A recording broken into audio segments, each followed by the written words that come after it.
మన కాలనీని చూసి బలుపు రాదు బాబాయ్, మనంతా చిరంజీవి టైపు, స్వయం కృషి. ఎవడంపిన పేరేనా చెప్పో, ఏం చేస్తాం? చిరంజీవి లాగా స్వయం కృషి చేసి కనుక్కోవాలి.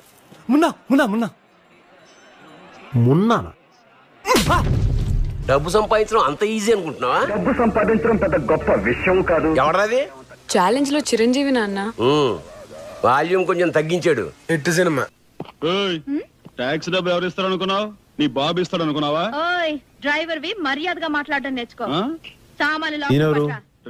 చిరంజీవి అని సాల్ బాగా చేస్తారా? ఇప్పుడు మానేసాడు సార్. ఏ వాళ్ళ అబ్బాయి చేస్తున్నాడు. హలో అంజలి ఉంటే కొంచెం పిల్లమ్మా. మీరెవరండి? చిరంజీవి మాట్లాడుతున్నా.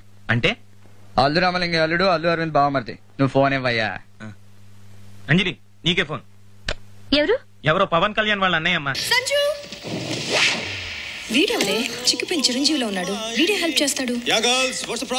చూడు చోటు ఒకటే గుర్తుపెట్టుకో, Chiranjeevi cinema first day ticket దొరికినట్టు మన లాంటి వాళ్ళకి రేర్గా ఇలాంటి రాడ్ దొరుకుతుంది. వాళ్ళు ఉత్తు చేతులతో ఉన్నారు కదా అని చెప్పి మన చేతిలో ఉన్నాయి వదిలేసి ధర్మ యుద్ధాలు చేయగలరు. ఒక పోలీస్ కానిస్టేబుల్ కుమారుడైండి ఇంత ఉన్నత స్థాయికి రాగలిగాడు అనుకున్నప్పుడు, సరే ఒక రైతు కొడుకునే నేను కూడా రావచ్చు ఇలాంటి స్థాయికి అని చెప్పి నేను సినిమాలోకి రావడానికి ఒక నిర్ణయం తీసుకున్నాను. నా అభిమాన హీరో మెగాస్టార్ చిరంజీవి గారికి నమస్కారం సార్.